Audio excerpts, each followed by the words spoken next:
Ito nga po pala ang aming pananghalian ngayong tanghali mga kananay. So tara, samahan niyo naman po kami magluto ng aming ulam for today's video.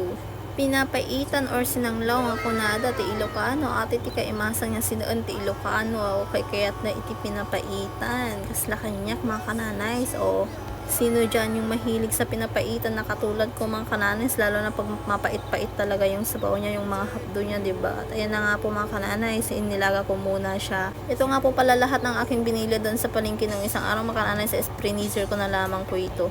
At ayan na mga kananis, nag-isla-isla na nga po ako dyan dahil nga tanghali na at kalkalpas ko lang nga naglaba.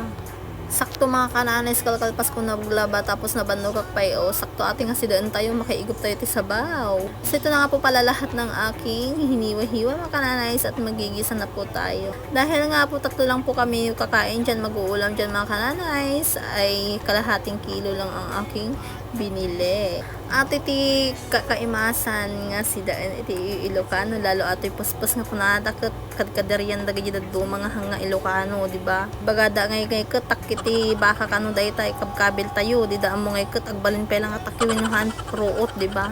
Aji lang angot nakakabsat iti nabangsit nga talaga ngam no si daam ay ket naghimas. So ayan mga kananay, is luto na ang ating ulam. So thank you for watching. Subscribe my channel. God bless everyone.